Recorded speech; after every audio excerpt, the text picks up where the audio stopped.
সকালে অন্নপ্রসাদ পেয়েছেন? অন্নপ্রসাদ কি? লুচি? জানি না এটা আরো ভয়ঙ্কর কিনা ঘুমের জন্য। তো প্রসাদ পেয়ে এখানে এসে বসেছেন, তাই তো? তো জেগে থাকবেন না ঘুমাবেন? কারা কারা ঘুমাবে হাত তুলুন।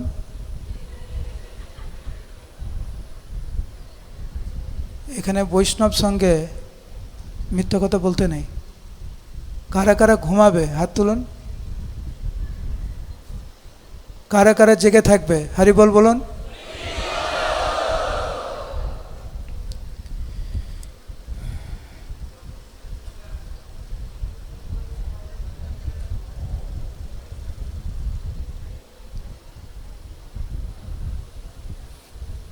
কৃষ্ণ ভুলি যেই জীব অনাদি বহির্মুখ, অতএব মায়া তারে দেয় সংসারাতি দুঃখ। সাধারণত আমরা যখন কোনো কষ্ট পাই, কোনো দুঃখ পাই, সবসময় চেষ্টা করি খুঁজে বের করার জন্য কার জন্য আজকের আমি এই পরিস্থিতিতে আছি, এবং উত্তর খুঁজে পাই ওর জন্য আজকের আমার এই অবস্থা।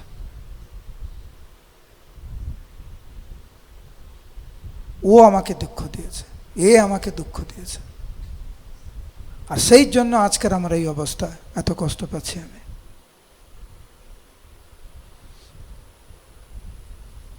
আর যত উত্তর খুঁজে পাই ততটাই হতাশ হই আমরা।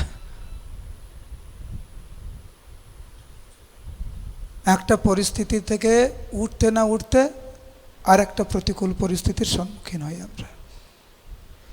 শুধু এই জন্মে নয়, অনন্তকাল ধরে এই পরিস্থিতির মধ্যে দিয়ে আমরা যাচ্ছি। জন্ম, মৃত্যু, জরা, ব্যাধি, আদি ভৌতিক, আদি আত্মিক, আদি দৈবিক ক্লেশে।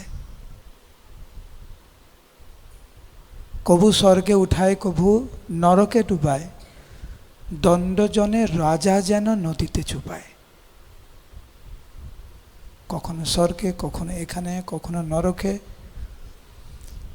বিভিন্ন শরীর ধারণ করে নিজ কর্ম গুণদোষে যে যে জন্ম পায়।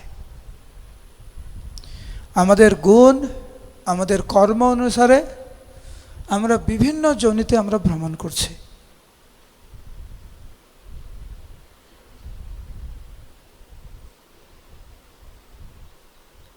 আমাদের এই প্রতিকূল পরিস্থিতি, আমাদের দুঃখের কারণ অন্য কেউ নয়, আমরা নিজেরা।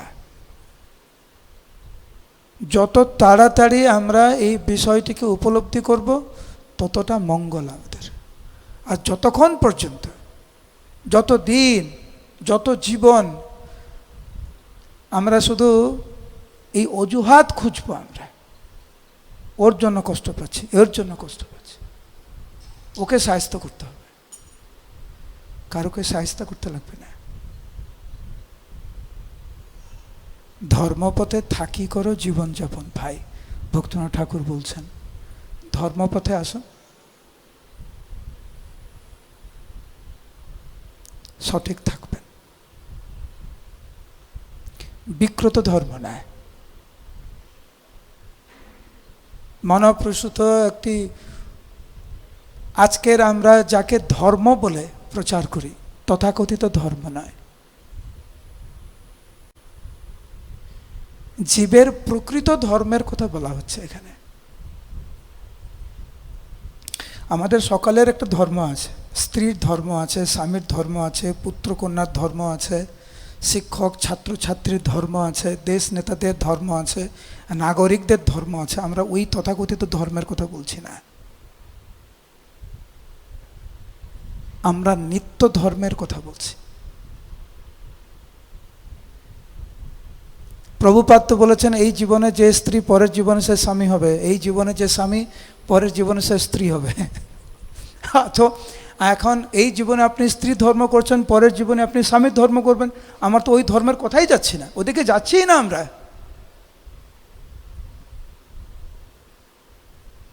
আমরা আলোচনা করছি জীবের স্বরূপগত নিত্য ধর্ম,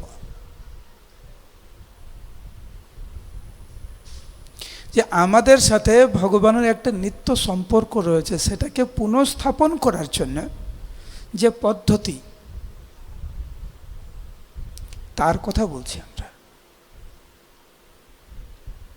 আর এইটা ছেড়ে বাকি আমরা সংসার ধর্মের কথা বলবো, ব্রহ্মচারী ধর্মের কথা বলবো, সন্ন্যাস ধর্মের কথা বলবো, বানপ্রস্থ ধর্মের কথা বলবো, ব্রাহ্মণ ক্ষত্রিয় বৈশ্য শূদ্রের কথা বলবো, কোনো দিন সঠিক উত্তর পাবেন না। যত এর ভিতরে ঢুকবেন ততই হতাশাগ্রস্ত হবেন কেবলমাত্র। সবাই পুংসম পরো ধর্ম যতো ভক্তির অধক্ষসে অহৈতুকি অপ্রতিহতা ইয়াত্মা সুপ্রসিদতি। সুপ্রসিদতি, কখন আপনি প্রকৃত আনন্দ, প্রকৃত স্থিতিতে আপনি অবস্থিত হতে পারবেন, কখন আপনি শান্তি পাবেন? যখন প্রকৃত ধর্ম আপনি অবলম্বন করবেন, ভগবানের চরণ কমলে আত্মসমর্পণ করবেন। সেইটাকে বুঝার জন্য, সেইটাকে উপলব্ধি করার জন্য, সেইটাকে বুঝে বাস্তবে রূপদান করার জন্য আজকের এই ক্যাম্প। বিভিন্ন জায়গা থেকে আপনারা এসেছেন, ভালো লাগছে আমার খুব ভালো লাগছে। নৃসিংহপল্লী থেকে, মানে এত কাছাকাছি থেকে ভক্ত। আরেকবার হাত তুলুন তো, কারা কারা নৃসিংহপল্লী থেকে এসেছেন? খুব ভালো, আপনাদের সবার জয় হোক। কিন্তু আমি জানতাম না যে আমাদের গীতা কোর্স এখন নৃসিংহপল্লীতেও প্রচার করছে। কারা কারা দক্ষিণ 24 পরগনা, একটু হাত তুলুন। দক্ষিণ 24 পরগনা, আজকে আমি সকালে দক্ষিণ 24 পরগনার নামহট্টের ভক্তদের ওখানে ক্লাস দিয়ে এসেছি, প্রায় 1.5 ঘন্টা ধরে। 1,500-2,000 ভক্ত এসছে নামহট্টতে। কেন আসছি আমরা এখানে এত কষ্ট করে? খাওয়ার জন্য, ঘুমার জন্য, একটু পিকনিক করার জন্য না। জীবের প্রকৃত ধর্ম, প্রকৃত স্বরূপ, আমাদের অস্তিত্বটাকে জানার জন্য আমরা এখানে এসেছি, বুঝার জন্য এসেছি, এবং সেইভাবে আচরণ করার জন্য আমরা এখানে এসেছি। যখন কেউ কাউকে জিজ্ঞেস করে আপনি কেমন আছেন, আমরা দ্বিতীয়বার চিন্তাও করি না, মুখ থেকে প্রথমে বেরিয়ে আসে ভালো আছে। সে ভালো থাকুক খারাপ থাকুক যাই থাকুক, প্রথমে বেরিয়ে আসে কেমন আছো, ভালো আছি। সত্যিকারে ভালো আছি আমরা, কিন্তু এখানে এসেছি সত্যিকারের ভালো থাকতে। কীভাবে নিত্যকাল ভালো থাকা যায় তার পদ্ধতি জানতে এসেছি আমরা। মহাপ্রভু কেন এসেছিলেন এই জগতে সেটা জানার জন্য এসেছি।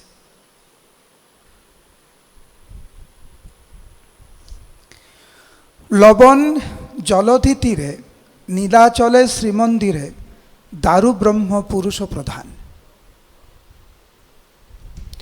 আমরা আমাদের দোষে এসেছি, কিন্তু আমরা কি বললাম? কৃষ্ণ বলে যেই জীব অনাদি বহির্মুখ, অতএব মায়া তারে দেয় সংসার দিতুক। কেন আমরা কষ্ট পাচ্ছি? কারণ আমরা কৃষ্ণকে ভুলে গেছি বলে।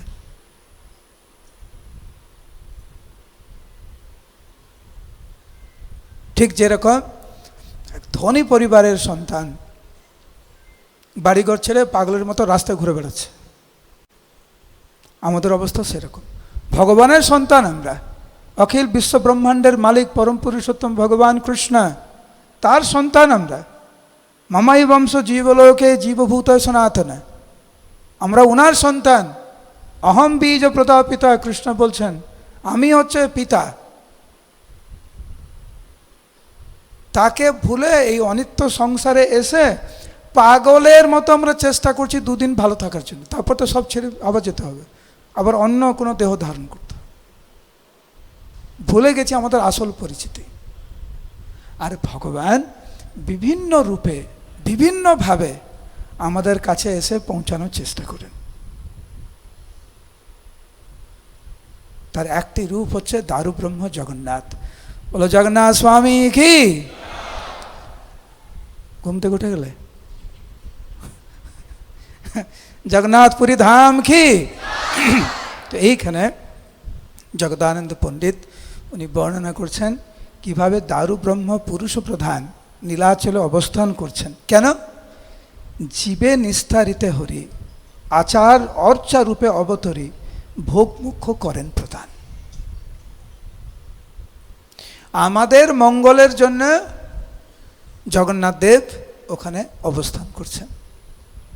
ওনাকে দর্শন করে, ওনার প্রসাদ গ্রহণ করে, ওনার চরণামৃত পেয়ে আমরা ভগবানের চরণে আত্মসমর্পণ করতে পারি, ভগবানের প্রতি আমাদের আসক্তি যাতে জন্মায়। আর নীলাচলে কেবলমাত্র জগন্নাথ নয়, উনি তো অচল জগন্নাথ, সেই সাথে সাথে সচল জগন্নাথ ওখানে উপস্থিত হয়েছেন শ্রীমান মহাপ্রভু রূপে। অচল জগন্নাথ, সচল জগন্নাথ দুইজনে একসাথে ওখানে অবস্থান করছেন। কেন? জীবে নিস্তারিতে হরি, আমাদের মতো বদ্ধজীবদেরকে উদ্ধার করার জন্য। সেই ধামে শ্রীচৈতন্য মানবে করিতে ধন্য, সন্ন্যাস রূপেতে ভগবান। সেইখানে শ্রীমান মহাপ্রভু সন্ন্যাস রূপে ওখানে অবস্থান করছেন। দিন রাত কৃষ্ণ সংকীর্তন, কৃষ্ণ ভাবনামৃতে পূর্ণরূপে নিমজ্জিত, অন্তরঙ্গ পার্শ্বদের সহিত রামানন্দ রায়, স্বরূপ দামোদর গোস্বামী আদির সাথে মহাপ্রভু ওখানে সব সময় দিন রাত কেবলমাত্র কৃষ্ণ কথামৃতে, কৃষ্ণ লীলামৃতে নিমগ্ন। তো প্রত্যেক দিন শ্রীমান মহাপ্রভু জগন্নাথকে দর্শন করে, সমুদ্রে স্নান করে হরিদাস ঠাকুরকে দর্শন করতে যেতেন, ওনাকে দর্শন দিতেন, ওনার সাথে কিছু কৃষ্ণ কথা আলোচনা করে উনি মধ্যাহ্ন প্রসাদ পেতেন প্রত্যেক দিন। তো একদিন ভগবান সমুদ্রে করিয়া স্নান শ্রী সিদ্ধ বকুলে হরিদাসে। একদিন মহাপ্রভু সমুদ্রে স্নান করে হরিদাস ঠাকুরের কাছে গিয়েছে। হরিদাস ঠাকুর শ্রীমান মহাপ্রভুকে দর্শন করে সশ্রদ্ধ প্রণতি নিবেদন করলেন, স্তব স্তুতি করলেন। মহাপ্রভু হরিদাসকে দেখে খুব খুশি হয়েছে। মহাপ্রভুর আপন জন ছিলেন হরিদাস। মহাপ্রভু ভাবতেন যে হরিদাস ঠাকুরকে স্পর্শ করে, হরিদাস ঠাকুরকে আলিঙ্গন করে আমি ধন্য হব। ভগবান এরকম ভাবতেন। এত উন্নত ভক্ত ছিলেন উনি যে তোমার পবিত্র ধর্ম নাহিক আমাতে, তোমাকে পবিত্র করার মতো ক্ষমতা আমার নেই। ভগবান বলছেন আমি তোমাকে কেন আলিঙ্গন করছি? প্রভু কহে তোমার স্পর্শী পবিত্র হইতে। আমি নিজেকে ধন্য করতে চাই, নিজেকে পবিত্র করতে চাই, সেই জন্য আমি তোমাকে আলিঙ্গন করছি। হরে কৃষ্ণ, জয়, দুই হাত তুলুন, হরে কৃষ্ণ জয়। এখন আমরা নিদ্রা দেবীকে অনুরোধ করি যাতে একটু আমাদের থেকে একটু দূরে থাকুক। জয়, হরে কৃষ্ণ। আমি জানি এই ব্রেকফাস্টের পরে ক্লাস খুব কঠিন, সবাইকে জাগিয়ে রাখাও খুব কঠিন, কষ্ট হচ্ছে আমি জানি।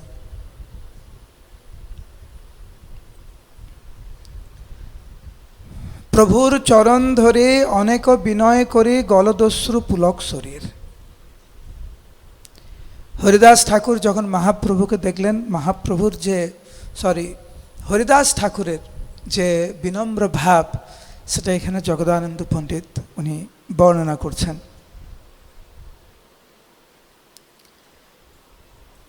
যেই ভক্তকে দেখে ভগবান ধন্য বলে মনে করে নিজেকে, সে ভক্ত কেমন?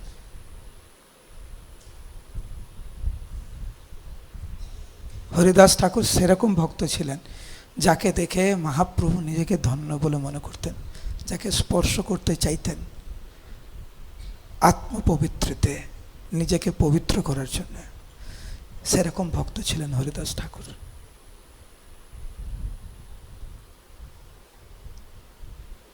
মহাপ্রভু জিজ্ঞাসা করছে, হরিদাস তুমি তো নামের আচার্য,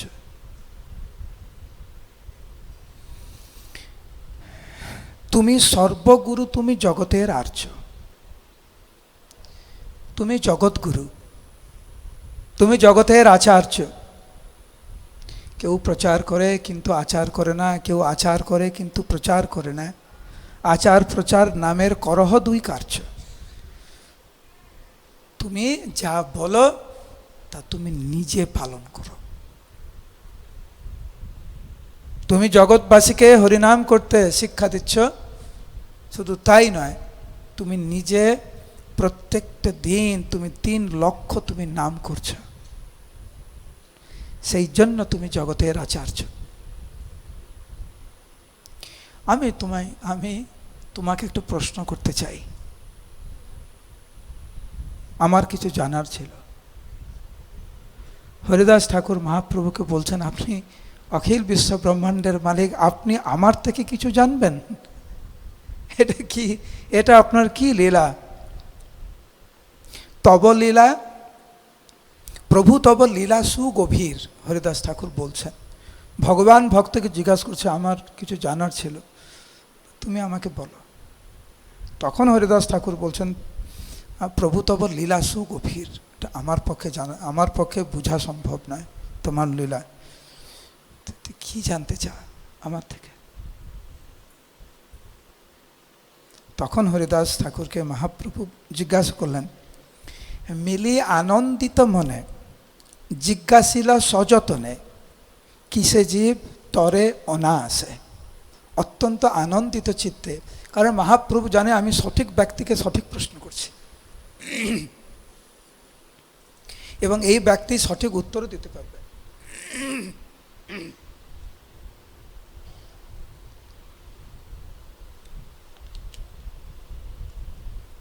এই ব্যক্তি সঠিক উত্তরও দিতে পারবে। সেই জন্য মহাপ্রভুর মনে খুব আনন্দিত এবং সযত্নে প্রশ্ন করছে। আমাদের শিখতে হবে কী করে প্রশ্ন করতে হয়, যত্ন সহকারে, শ্রদ্ধা সহকারে কিভাবে প্রশ্ন করতে হয়। মাঝে মাঝে আমাদেরকে এমন প্রশ্ন করে, প্রশ্নটা ঠিক কিন্তু প্রশ্ন করার ধরনটা বেঠিক।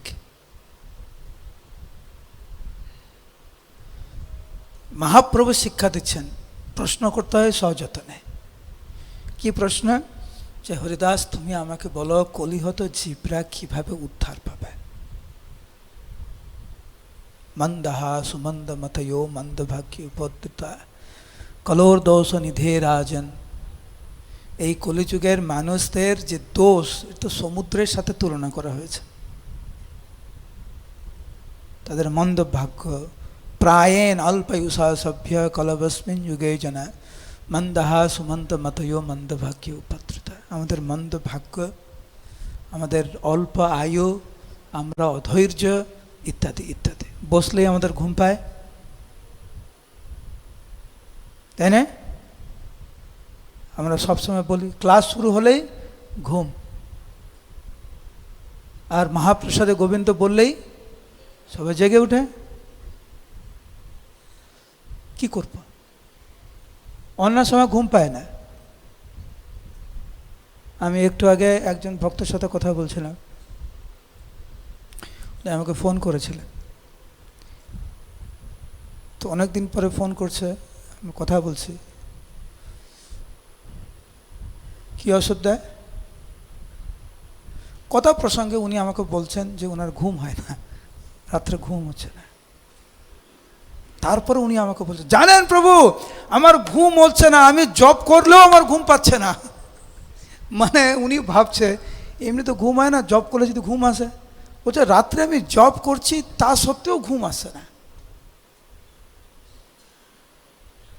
একজন ভক্ত প্রভুপাদকে প্রভুপাদকে বলছে, হায় কৃপা প্রভু, হায় কৃপা প্রভু। প্রভুপাদকে বলছে, প্রভুপাদ আমার রাত্রে ঘুম হচ্ছে না। প্রভুপাদ বললেন, ও ভেরি গুড, খুব ভালো, তোমার ঘুম হচ্ছে না, খুব ভালো, আমার তো এটাই চাই। তারপরে প্রভুপাদ বললেন, we want to make sleeping zero. আমরা ঘুমটাকে জিরো করতে চাই, আহারটাকে জিরো করতে চাই। নিদ্রাকে জিরো করতে চাই, ভয়কে জিরো করতে চাই, মৈথুনকে জিরো করতে চাই। কিন্তু এরকম আমরা সবাইকে বলি না, কারণ সবাই ভয় পেয়ে যাবে। প্রভুপাদ বলছে যে আমরা যদি প্রচার করি যে আমরা ঘুমকে জিরো করতে চাই, কেউ ভক্ত হবে না। কিন্তু আমাদের উদ্দেশ্য হচ্ছে আহার, নিদ্রা, ভয়, মৈথুনকে জিরো করে নিরন্তর ভগবানের নাম কীর্তন করতে। তো খুব ভালো, তোমার ঘুম হচ্ছে না, ভেরি গুড। প্রভুপাদ বলছেন। দুর্ভাগ্যবশত আমাদের ঘুম পায় শুধু জব করার সময় আর ক্লাসের সময়, অন্য সময় ঘুম পায় না। রাত্রে এরকম করে চিন্তা করি, আরে ঘুম আসছে না কেন রে, ঘুম আসছে না কেন রে। যেই ক্লাসে বসবে ঘুম, জব করলে ঘুম। তো মহাপ্রভু বলছে কলিযুগের মানুষদের দুর্ভাগা। তুমি আমাকে বলো যে কিসে জীব তরে অনায়াসে, খুব সহজেই মানব জাতি কিভাবে তারা নিস্তার পাবে। হরিদাস মহাশয় কাঁদিতে কাঁদিতে কয়, প্রভু তব লীলা সুগভীর। তুমি পরমেশ্বর ভগবান, তুমি আমাকে জিজ্ঞেস করছো জীব কিভাবে উদ্ধার পাবে? ক্রন্দন করতে করতে বলছে। কিন্তু হরিদাস ঠাকুর যখন বুঝলেন যে মহাপ্রভু চাইছেন ওনার মাধ্যমে কিছু কার্য সিদ্ধি করতে, হরিদাস ঠাকুর রাজি হলেন। মোর মুখে বক্তা তুমি, তুমি হও শ্রোতা, অত্যন্ত রহস্য শোনো সাধনের কথা। এটা রামানন্দ রায়ের উক্তি, যে তুমি আমাকে দিয়ে বলাচ্ছ, আবার তুমিও শুনছ।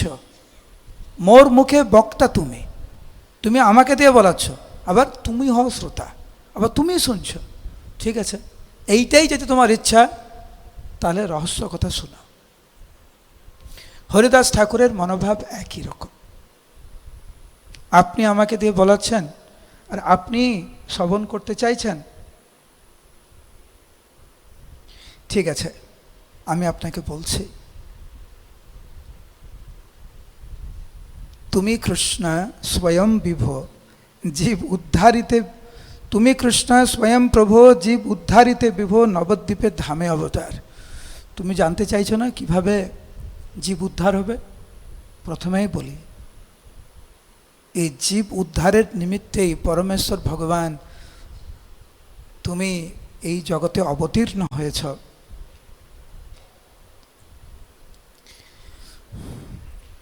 এমত অধমা আমি কি বলিতে জানিস, আমি তব আজ্ঞা করিব পালন।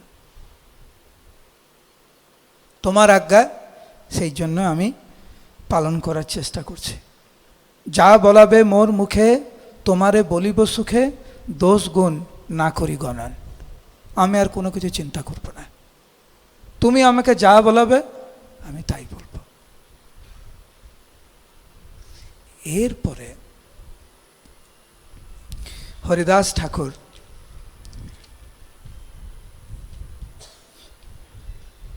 বর্ণনা করতে লাগলেন যে কিভাবে বিভিন্ন যুগের বিভিন্ন পন্থা রয়েছে ভগবানকে পাওয়ার জন্য। সত্যযুগে ধ্যান যোগে কত ঋষিগণে শুদ্ধ করি দিলে প্রভু নিজ ভক্তি ধনে। সত্যযুগে ধ্যানের মাধ্যমে তারা ভগবানকে পেয়েছে। ত্রেতা যুগে যজ্ঞ কর্মে অনেকে শোধিল, ত্রেতা যুগে যজ্ঞের মাধ্যমে। দাপরে অর্চনা মার্গে ভক্তি বিলাইল। আর দাপর যুগে শ্রী বিগ্রহের আরাধনার মাধ্যমে।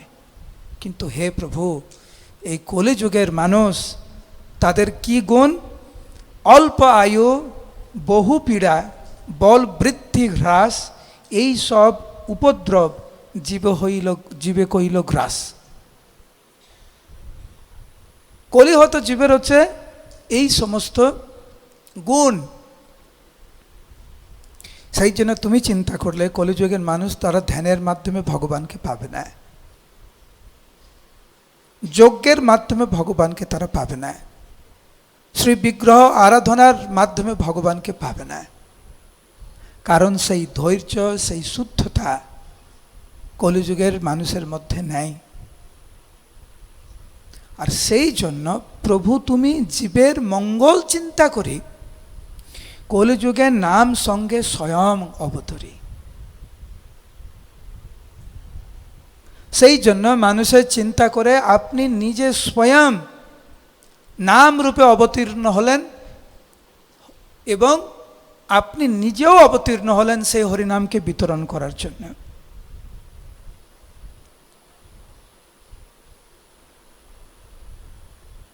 আর সেই জন্য এই ইসকন সংস্থাকে বলা হয় হরে কৃষ্ণ সংস্থা। হরে কৃষ্ণ সংস্থা মানে কি? মানে কৃষ্ণ সংস্থা, শ্রীমতী রাধারানী সংস্থা। এই ইসকনের মাধ্যমে সারা বিশ্বে এই হরিনাম বিতরণ হচ্ছে, কারণ হরিদাস ঠাকুর যে বর্ণনা করেছেন, মহাপ্রভু যে বর্ণনা করেছেন যে কলিহত জীবের একমাত্র পথ উদ্ধার পাওয়ার, তা হচ্ছে এই হরিনাম। আমরা যেরকম যেরকম পথ খুঁজি এই জগৎ থেকে উদ্ধার পাওয়ার জন্য, ভগবানের সাথে আমাদের পুরানো বা নিত্য সম্পর্ক ভুলে যাওয়ার, সেটাকে পুনঃপ্রতিষ্ঠা করার যে আমাদের চেষ্টা, মায়াও সেরকম চেষ্টা করে, আপ্রাণ চেষ্টা করে। কিভাবে আমাদের বিভিন্ন প্রলোভন দেখিয়ে, বিভিন্ন অজুহাত দেখিয়ে যাতে আমরা কৃষ্ণ ভক্তি গ্রহণ না করি। অনেক পরীক্ষায় আমাদের বসতে হয়, অনেক প্রতিবন্ধকতা নিজের আত্মীয় স্বজনের থেকে আসে, পাড়া প্রতিবেশী থেকে আসে,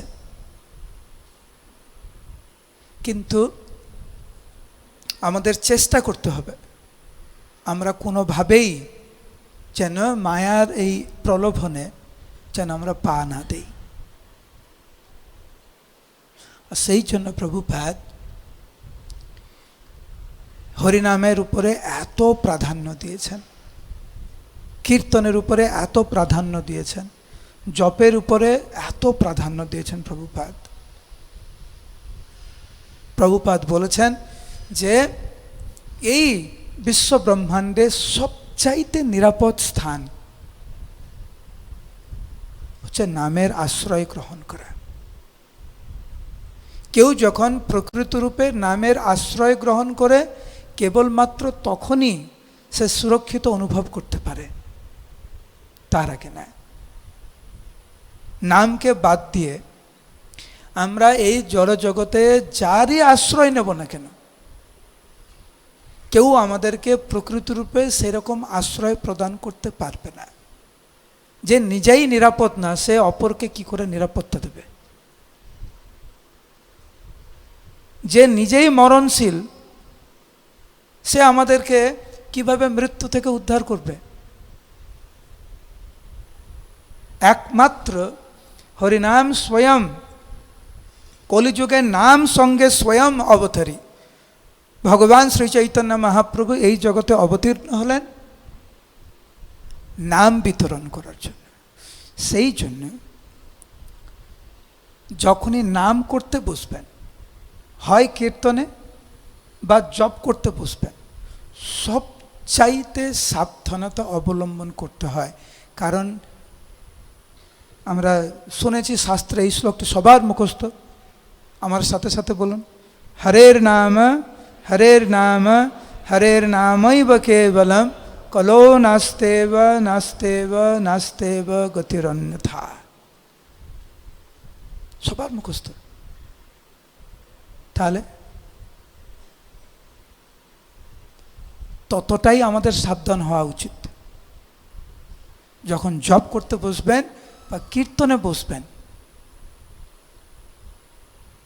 একদম প্রস্তুত হয়ে বসবেন যে জীবনের সবচাইতে গুরুত্বপূর্ণ সেবা করতে বসছি আমরা এখন।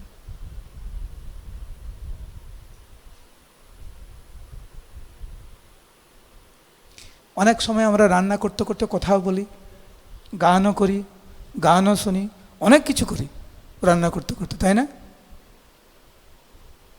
ওইটা যেন জপের সময় আর কীর্তনের সময় না করেন। জপের সময় এবং হরিনাম কীর্তনের সময় পূর্ণরূপে একাগ্র চিত্তে কেবলমাত্র ওইখানেই ধ্যান আমাদের থাকা উচিত। তখনই হরিনামের প্রকৃত আনন্দ রস আস্বাদন করতে পারবেন, নচেত নয়।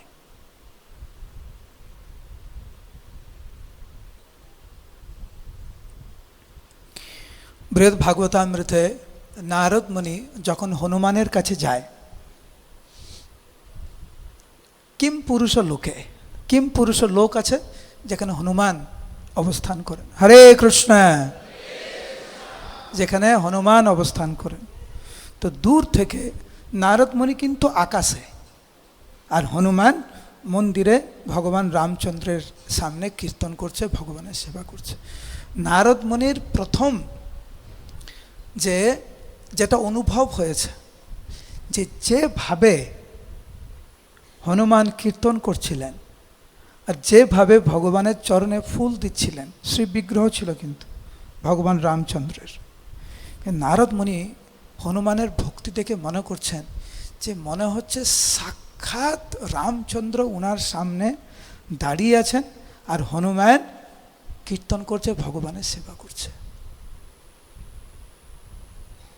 প্রেমে আপ্লুত হয়ে নারদ মুনি নৃত্য করতে লাগলেন, জয় রঘুনন্দ, জয় রঘুনাথ, জয় রঘুনাথ, জয় সীতামা। হনুমান তো কীর্তন করছিলেন, দেখছেন নারদ মুনি আকাশে কীর্তন করছে, রামচন্দ্রের মহিমা প্রকাশ করছে। এক লাফে হনুমান গিয়ে নারদ মুনিকে জড়িয়ে ধরছে, এবার দুইজনে কীর্তন করছে। ওইখান থেকে যে বর্ণনাটা সনাতন গোস্বামী বর্ণনা দিয়েছেন, যে দ্রষ্টব্য হচ্ছে যে যখন কোনো ভক্ত যখন সেবা করে, বিশেষ করে নাম কীর্তন বা জপ করে, সে এমনভাবে জপ করে যেন সাক্ষাৎ ব্রজেন্দ্র নন্দন কৃষ্ণ তার সামনে। সেইখানে নামের অবহেলা করার কোনো প্রশ্ন ওঠে না।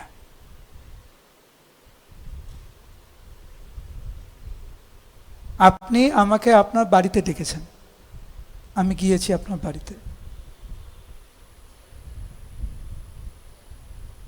আমি আপনার বাড়িতে গিয়েছি, আপনি নিজের কাজে এত ব্যস্ত যে আপনি আমার সাথে একটু কথাও বলছেন না, কিন্তু আপনি আমাকে ডেকেছেন, আমি গেলাম, আমি বললাম হরে কৃষ্ণ প্রভু, আপনি কোনো উত্তর দিচ্ছেন, নিজের মতো কাজ করছেন, আমার কেমন লাগবে? ভালো লাগবে? এ তো ডেকে অপমান করার মতো না। আমরা যেন ওইরকম না করি। হরিনাম মানে কি? হরে কৃষ্ণ মহামন্ত্র মানে কি? প্রভুপাদ কি বলেছেন?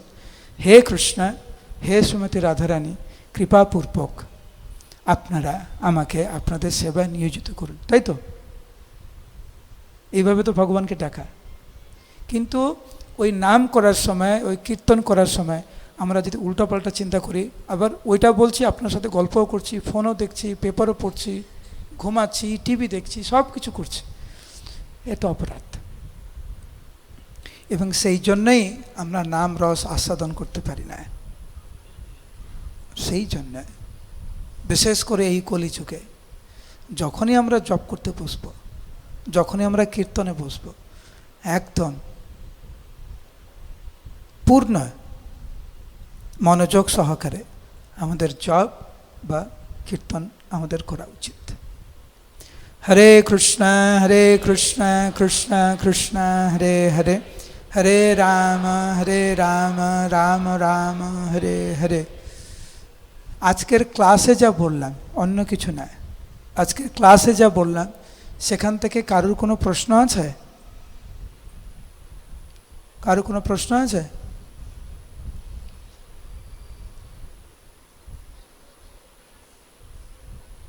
হাত তুলো, হাত তুলো, কথা বলবে না কেউ। কারো কোনো প্রশ্ন আছে? মাইক দা।